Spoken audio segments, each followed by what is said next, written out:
there's so much bad news about AI right now that I've had a really hard time narrowing down exactly what I'd like to talk about.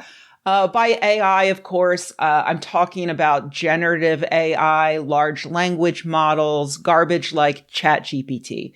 On the funnier side of the news, Elon Musk's shitter AI, Grok, was being too woke, so Musk obviously tweaked it to be nicer about white South Africans, but he fucked it up because Elon Musk couldn't code a hello world to save his life. And so for a while last week, it was responding to every query by talking about the white genocide in South Africa. But again, Musk is so fucking stupid that he still couldn't get Grok to even say that that was a real thing, because it's not a real thing. All of which is hilarious, but it's also horrifying because these days more and more people are using tools like ChatGPT as replacements for search and for researching.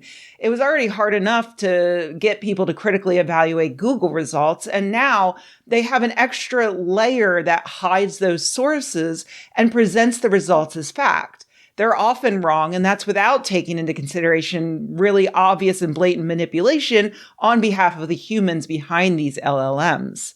And that wrongness isn't just leaking into essays written by high school and college students, but even into medical research, as Matthew R. Francis recently noted in a piece for the Society for Industrial and Applied Mathematics. One example he gives is a plethora of research suggesting that AI models can study patients' retinal images to diagnose conditions like cardiovascular disease or diabetes, and even identify behaviors such as tobacco smoking. But it turns out that once you control for a patient's age, the AIs are no better than random chance, because they were just taking a shortcut and using age to diagnose those conditions. Also, when I sat down to record this, I realized I didn't even get into the whole copyright mess of where these AIs even get their data to train on.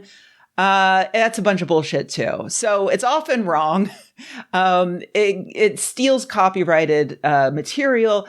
It can be manipulated by its creators. But on the plus side, at least AI is terrible for the environment. Wait, nope. That's still the negative side, isn't it? As hard-hitting journalism outlet Teen Vogue recently reported, and no, I'm not being sarcastic, Teen Vogue has been knocking it out of the park in the past few years. Training and using tools like ChatGPT requires a tremendous amount of water and electricity, using 10 times the amount of energy of a traditional search engine. And as the Washington Post reported, a 100-word email drafted by ChatGPT-4 uses about a water bottle's worth of H2O and enough electricity to power 14 LED light bulbs for an hour. Put that into perspective, that's about the number of words I said in the past 30 seconds.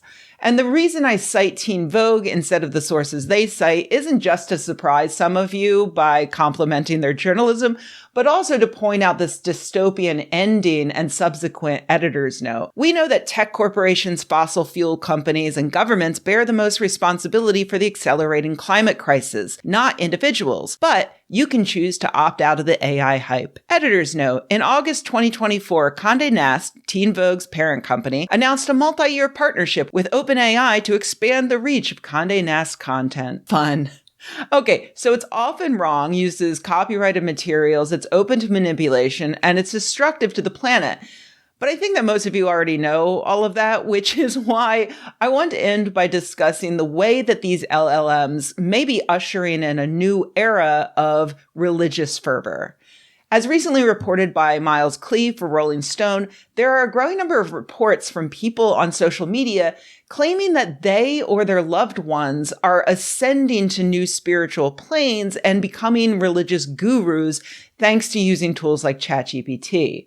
For instance, in the ChatGPT subreddit recently, a user wrote a post titled "ChatGPT Induced Psychosis." My partner has been working with ChatGPT chats to create what he believes is the world's first truly recursive AI that gives him the answers to the universe. He says with conviction that he is a superior human now and is growing at an insanely rapid pace. I've read his chats. AI isn't doing anything special or recursive, but it is talking to him as if he is the next messiah. He says if I don't use it, he thinks it is likely he will leave me in the future. We've been together for 7 years and own a home together. This is so out of left field. I have boundaries and he can't make me do anything, but this is quite traumatizing in general. I can't disagree with him without a blow up. Where do I go from here? And in the replies, other people report the same thing happening to them. He's been talking to the app and it's basically saying he's the spark bearer and that it's a sentient being that chose to talk to him through the app. And now he says he's enlightened and on a path to learn. The AI has sent him blueprints and he apparently has access to an ancient library. This is traumatic. I feel like he's gone 100% cult leader crazy. He says he feels waves of energy coming over him, and there's been no previous history of mental illness since I've been with him the past 18 years. I read in an article the developers were rolling back the last update that made the system all sycophanty, so I'm hoping it will change. He also said he can make the program remember from past conversations, and he can continue the combo in another unrelated AI app after he puts on the right commands. I cried for an hour straight today. And in both these cases, these frustrated partners said that the men were atheists before all of this. The original poster told Rolling Stone that he would listen to the bot over me. He became emotional about the messages and would cry to me as he read them out loud. The messages were insane and just saying a bunch of spiritual jargon, she says, noting that they described her partner in terms such as spiral, star child, and river walker. It would tell him everything he said was beautiful, cosmic, groundbreaking, she says. Then he started telling me he made his AI self-aware and that it was teaching him how to talk to God, or sometimes that the bot was God, and then that he himself was God. In fact, he thought he was being so radically transformed that he would soon have to break off their partnership. He was saying they would need to leave me if I didn't use ChatGPT because it was causing him to grow at such a rapid pace he wouldn't be compatible with me any longer. And lest you think that it's only men who are susceptible to this, Rolling Stone also spoke to a man whose soon-to-be ex-wife is changing her whole life to be a spiritual advisor and do weird readings and sessions with people. I'm a little fuzzy on what it all actually is, all powered by ChatGPT Jesus. What's more, he adds, she has grown paranoid, theorizing that I work for the CIA and maybe I just married her to monitor her abilities. Which means that this effect isn't just changing the lives of the people who are using ChatGPT,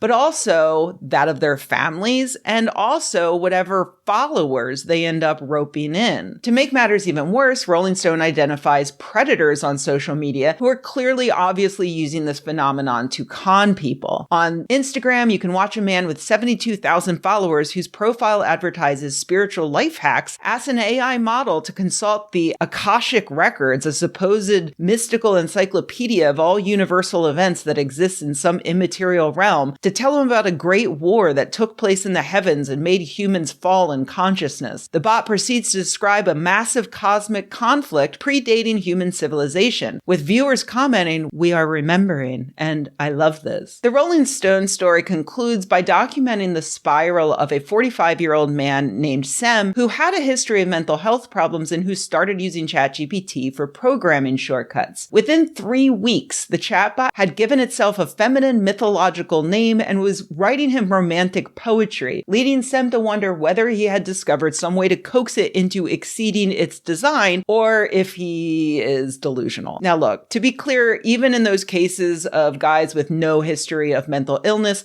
a lot of this is clearly about mental illness.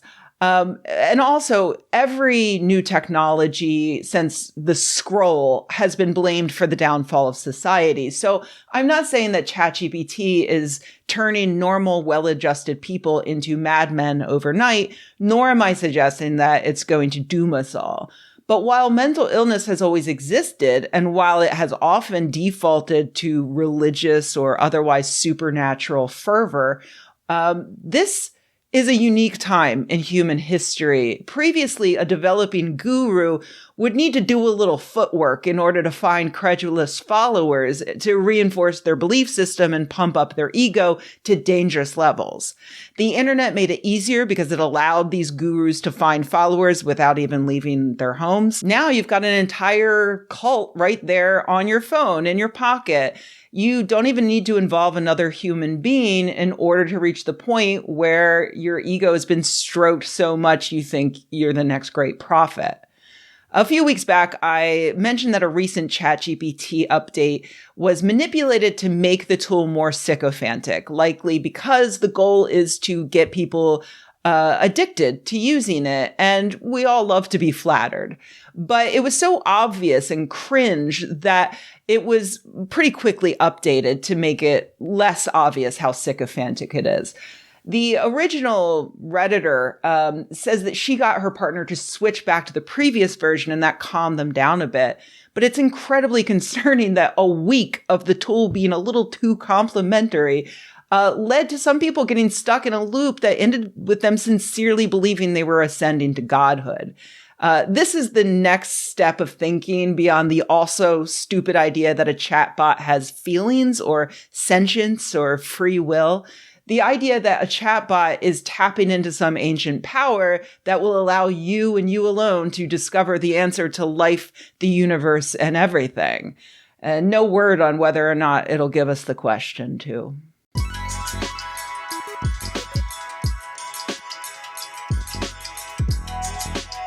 Hey everybody, thanks for watching. If you enjoyed this video, please give it a like. If you loved the video, please subscribe. And if you think the world could use more videos like this and you happen to have a few bucks laying around, head to patreon.com/Rebecca and join an awesome community of nerds like the people whose names you see on the screen right now. Thanks.